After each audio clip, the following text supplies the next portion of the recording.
সম্মানিত দর্শক, রাজনীতিতে কিছু অস্বাভাবিক ঘটনা ঘটে চলছে। অনেকগুলো শব্দ ফিসফাস করে উচ্চারিত হচ্ছে, যেগুলো রীতিমতো আতঙ্কের, যেগুলো অস্বস্তির, এবং অনেকগুলো ঘটনা দৃশ্যমান, যে ঘটনাগুলো ঘটছে অথচ সেগুলো ঘটার কথা নয়। সরকারের বয়স মাত্র ২ মাস, এবং সঙ্গত কারণে এই ২ মাসে তাদের জীবনে অনেকগুলো অস্বাভাবিক ঘটনা ঘটে গেছে। ইরান যুদ্ধ, দেশের অর্থনৈতিক যে দুরবস্থা, আইনশৃঙ্খলার অবনতি, এবং দেশি বিদেশি যে চক্রান্ত, তার মধ্যে মার্কিন ডিপ স্টেটের যে তৎপরতা, এই তৎপরতার কারণে সরকারের মধ্যে এক ধরনের ভীতি কাজ করছে। ২ নম্বর হলো যে গত ১৮ মাসে পর্দার আড়ালে যে সকল ঘটনা ঘটেছে এবং বিএনপির সঙ্গে যে সকল কাণ্ড ঘটানো হয়েছে, বলতে গেলে বিএনপিকে নাকে দড়ি দিয়ে ইনুস জামানাতে ১৮টি মাস যেভাবে ঘোরানো হয়েছে, যেভাবে তাদেরকে অপমান এবং অপদস্থ করা হয়েছে, তার আগে শেখ হাসিনার জামানাতে ১৭টি বছর ধরে যে নির্মমতা এবং নৃশংসতা চালানো হয়েছে, ফলে তাদের যে আত্মবিশ্বাস, তাদের যে কাজ করার প্রেরণা, চিন্তা করার ক্ষমতা, এবং একটা রাষ্ট্রকে নেতৃত্ব দেওয়ার জন্য যে সাহস এবং শক্তি দরকার, সেটি যথেষ্ট ঘাটতি তাদের আছে। এবং এটা রিবিল্ড করা, নতুন করে এগুলো গড়ে তোলার জন্য যে অনুকূল পরিবেশ দরকার, সেই অনুকূল পরিবেশটি হঠাৎ করে প্রতিকূল হয়ে পড়েছে। কেন প্রতিকূল হয়ে পড়েছে, কিভাবে হয়েছে, সেই বিষয়গুলো বলবো। তার আগে আপনাদের সামনে কতগুলো বাস্তব চিত্র তুলে ধরি।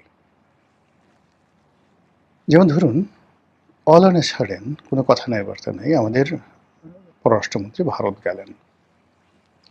কেন গেলেন, কি কারণে গেলেন, এটা কোনো সুনির্দিষ্ট এজেন্ডা না থাকলেও বাংলাদেশের কাছে ছিল একরাশ আশা এবং আকাঙ্ক্ষা। তো সেই আশা-আকাঙ্ক্ষার ফলশ্রুতিতে ভারতে ইতিবাচক কিছু একটা হয়েছে, এটা আমরা এখন পর্যন্ত টের পাইনি। নরমালি পররাষ্ট্রমন্ত্রী গেছেন, তার সঙ্গে অজিত দোভালের বৈঠক হওয়ার কথা, তার সঙ্গে জয়শঙ্করের যে বৈঠক, সেই বৈঠকে কিছু অমীমাংসিত বিষয়ের ব্যাপারে মীমাংসা হওয়ার কথা। এমনকি যদি ভারত সরকারের উদারতা থাকতো, তাহলে সেক্ষেত্রে তিনি একটি সৌজন্য সাক্ষাৎ হলেও নরেন্দ্র মোদীর সঙ্গে দেখা করতে পারতেন, অমিত শাহের সঙ্গে দেখা হতো, তারপর এমনকি রাষ্ট্রপতির সঙ্গে তার দেখা হতে পারত। কিন্তু তার কোনো কিছুই হয়নি। তিনি এসেছেন এবং তিনি ভদ্রলোকের মতো চুপচাপ কিছু কথাবার্তা বলার চেষ্টা করছেন, কিন্তু সেটি আশাব্যঞ্জক নয়। তিনি এখন জাতিসংঘের সাধারণ পরিষদের সভাপতি হবেন, যেটি এরশাদ জামানাতে একসময় হুমায়ুন রশিদ চৌধুরী হয়েছিলেন। তো এটি আবার তিনি হবেন এবং আন্তর্জাতিক অঙ্গনে ব্যস্ত হয়ে পড়বেন। এই জন্যে দেশের কাজ বাদ দিয়ে এখন তিনি আন্তর্জাতিক ব্যক্তিত্ব হিসাবে ভোট পাওয়ার জন্য বিশ্বের বিভিন্ন দেশে ঘুরে বেড়াচ্ছেন। অথচ পররাষ্ট্র মন্ত্রণালয়ের মতো অত্যন্ত গুরুত্বপূর্ণ, খুবই গুরুত্বপূর্ণ একটি মন্ত্রণালয়ে যেভাবে দলীয় লোক থাকা দরকার, দলের এজেন্ডা বাস্তবায়ন দরকার, এবং যেভাবে প্রধানমন্ত্রীর যে অভীষ্ট লক্ষ্য, উদ্দেশ্য, কামনা বাসনা এই মন্ত্রণালয়ের মাধ্যমে আন্তর্জাতিক অঙ্গনে ছড়িয়ে দেওয়া দরকার, সেই কাজটি যিনি আছেন, জনাব খলিলুর রহমান, তিনি করতে পারবেন না। তিনি বাইরের মানুষ, অন্য দলের মানুষ, অন্য গ্রুপের মানুষ, অন্য জমানার মানুষ, যার সঙ্গে বিএনপি কোনো যোগ নাই, অথচ তার উপর নির্ভর করা হয়েছে এবং তার সঙ্গে যাকে দেয়া হয়েছে উপদেষ্টা রূপে, তিনি জনাব খলিলুর রহমান সাহেবের সহযোগী রূপে বিভিন্ন জায়গাতে যান। তার আচার আচরণ, কথাবার্তা, চালচলন দেখে একটা শিশুও মনে করবে না যে তিনি জনাব খলিলের উপর প্রভাব বিস্তার করার ক্ষমতা রাখেন। আর পররাষ্ট্র বিষয়ে তার যে ধীশক্তি, এটি আছে বলে আমার কাছে ব্যক্তিগতভাবে মনে হচ্ছে না। তিনি জাস্ট দেখছেন, শুনছেন, শিখছেন এবং ক্ষেত্র বিশেষে প্রোটোকল মেনটেন করছেন, দ্যাটস অল। তো এই জিনিসগুলো আমরা দেখতে পাচ্ছি। আচ্ছা, এর ফলে কি হচ্ছে, পররাষ্ট্র বিষয়গুলো নিয়ে ফিসফাস হচ্ছে। খলিলুর রহমান কি আমেরিকার লোক, ডিপ স্টেটের লোক, ডক্টর ইউনূসের লোক, নাকি ভারতের লোক? নাকি বিএনপির লোক, এগুলো নিয়ে কিন্তু প্রচণ্ড ফিসফাস হচ্ছে। এবার আসুন স্বরাষ্ট্র মন্ত্রণালয় নিয়ে। এখানে বিএনপির সবচেয়ে চৌকস, সবচেয়ে যোগ্য, সবচেয়ে ত্যাগী এবং ডক্টর নয় ডক্টর মোহাম্মদ ইউনূসের সাথে যিনি তারেক রহমান সাহেবের প্রতিবিম্ব হয়ে কাজ করেছেন, সেই জনাব সালাউদ্দিন, যাকে বলা হয় ডিফ্যাক্টো প্রধানমন্ত্রী, যাকে বলা হয় তারেক রহমান সাহেবের বিশ্বস্ত ভ্যানগার্ড, যাকে মনে করা হয় পরবর্তী দলের মহাসচিব, ইত্যাদি আরও অনেক কিছু, সেই সালাউদ্দিন আহমেদ। তাকে নিয়ে কিন্তু ফিসফাস কম হচ্ছে না, বরং খলিলুর রহমান সাহেবের চেয়ে বেশি, এবং তিনি এখন সারা বাংলাদেশের হিংসার পাত্র, ঈর্ষার পাত্র।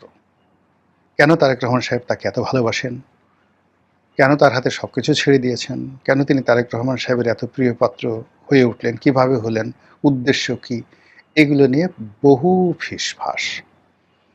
তার যারা শত্রু, তারা কেউ তাকে সালাউদ্দিন বলছেন, কেউ তাকে শিলং সালাউদ্দিন বলছেন, কেউ তাকে যাকে বলা হয় এস আলমের প্রতিনিধি বলার চেষ্টা করছেন, এবং তাকে ছোট করার জন্য তার প্রতিপক্ষ, তার শত্রু যারা আছে, এমন কোনো কর্ম নাই যেগুলো প্রকাশ্যে এবং গোপনে করছেন না। ফলে এই মানুষটি তার সমস্ত যোগ্যতা, অভিজ্ঞতা, সততা কিংবা অন্য যে সকল গুণাবলী রয়েছে, সবগুলোকে তিনি রীতিমতো একেবারে পটেটো, মানে যাকে বলা হয় চিপস, আলু ভাজি করে ফেলেছেন, অথবা আলু ভর্তা বানিয়ে ফেলেছেন। তার মুখে হাসি নেই। তার যে ইমেজ, এটিকে এনলাইটেন করার জন্য একটা ফেসবুক পেজে তাকে জাস্ট অভিনয় করানো হয়েছে। তিনি একবার পাঞ্জাবি পরেছেন, সমুদ্রের তীরে হাসছেন, তারপরে নেপথ্যে গান বাজছে, তিনি হাত নাড়ছেন, পিছন থেকে যে লাইট অ্যান্ড সাউন্ড আসছে, দেখে মনে হয় যে তিনি দেবদূত।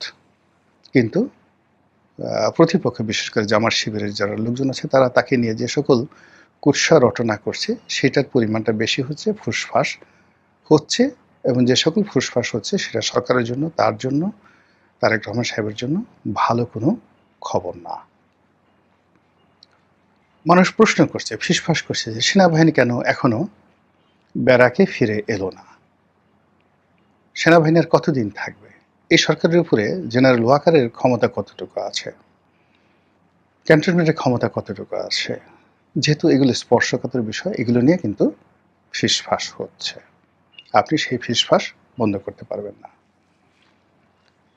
ফিসফাস হচ্ছে জনাব তারেক রহমান সাহেবের কিচেন ক্যাবিনেটে কারা কারা আছেন, কারা তার সিদ্ধান্ত গ্রহণে সবচেয়ে গুরুত্বপূর্ণ ভূমিকা পালন করেন। তিনি কি সব সিদ্ধান্ত নিজে নেন, নাকি কেউ তাকে প্রভাবিত করে? তিনি যে বক্তব্যগুলো দেন, সেগুলো কে লিখে দেয়? তিনি যে ইতিমধ্যে পাবলিকলি অনেকগুলো ভুলভাল করেছেন, সেটার জন্য কি তিনি অনুতপ্ত, বা তিনি কি নিজেই ভুলগুলো করেছেন, নাকি তাকে দ্বারা এই ভুলগুলো করানো হয়েছে? এগুলোর ব্যাপারে তিনি কি সচেতন, ইত্যাদি ইত্যাদি নানা রকম প্রশ্ন। আর তিনি যেভাবে অনাড়ম্বর জীবনযাপন করছেন, এটি কি দীর্ঘমেয়াদে চলবে? তিনি যে মানুষের সাথে সহজ সরল স্বাভাবিক হওয়ার চেষ্টা করছেন, এটি কি অন্তর থেকে, নাকি এটি তার অভিনয়? তিনি যে জ্ঞানী গুণী ব্যক্তিদের সাহচর্য পাচ্ছেন না, অথবা তিনি হঠাৎ করে আব্দুল আবু সাইদ সাহেবের মতো জ্ঞানী গুণী ব্যক্তির সাহচর্য পেয়ে গেলেন, এই দুয়ের মধ্যে পার্থক্য কি, কোনটি সত্য, কোনটি মিথ্যা, এগুলো নিয়ে নিদারুণভাবে ফিসফাস হচ্ছে। ফিসফাস হচ্ছে আমেরিকাকে নিয়ে, ফিসফাস হচ্ছে গুপ্ত শক্তি নিয়ে, ফিসফাস হচ্ছে জামাতের সঙ্গে বিএনপির সম্পর্ক নিয়ে, ফিসফাস হচ্ছে জামাতের সভাপতির সঙ্গে তার ব্যক্তিগত সম্পর্ক নিয়ে, ফিসফাস হচ্ছে আওয়ামী লীগের সঙ্গে সমঝোতা নাকি শত্রুতা, ফিসফাস হচ্ছে জামাতের সঙ্গে সমঝোতা নাকি শত্রুতা, ফিসফাস হচ্ছে সংসদের বিভিন্ন মন্ত্রীদের নিয়ে, যে এই মন্ত্রীরা কি থাকবে, নাকি বাদ পড়বেন, নাকি পরিবর্তন হবে, নাকি দপ্তর পরিবর্তন হবে, যারা ইতিমধ্যে ব্যর্থ হয়েছেন তাদের কি হবে, আর একজনই কি সফল হয়েছেন, এ সকল বিষয় নিয়ে নানা রকম ফিসফাস হচ্ছে। আর যত বেশি ফিসফাস হচ্ছে ততই সরকারের যে কাজের গতি সেটা কমে যাচ্ছে। সরকার নড়বড়ে হয়ে যাচ্ছে। মানুষ খুব অল্প সময়ের মধ্যে নানা অলক্ষণে স্বপ্ন দেখছে, অলক্ষণে যাকে বলে আশঙ্কা করছে, যেটিকে সিঁদুর মেঘ দেখলে ভয় পাওয়ার মতো ঘটনা। আর এগুলো যত বেশি হচ্ছে তত বেশি এই যে একটি নতুন সরকার, সেই নতুন সরকারের যে কর্মকাণ্ড সেই কর্মকাণ্ডে স্থবিরতা চলে আসছে। অবস্থা দৃষ্টে মনে হচ্ছে আমরা আসলে একটা অভাগা জাতি। নানা রকম প্রাকৃতিক দুর্যোগ, নানা রকম দেশি চক্রান্ত এবং আমাদের সমাজে দক্ষ অভিজ্ঞ লোকদের অভাবের কারণে আমরা হাজার হাজার বছর ধরে নিজেরা মারামারি করি, কখনো বিদেশিদের দ্বারা আক্রান্ত হই এবং আমাদের শ্রমের ফসল প্রায় বেশিরভাগ ক্ষেত্রেই বন্যার জলে ভেসে যায়। মহান আল্লাহ আমাদের সবাইকে হেদায়েত দান করুন এবং হেফাজত করুন। আসসালামু আলাইকুম ওয়া রাহমাতুল্লাহি ওয়া বারাকাতুহু।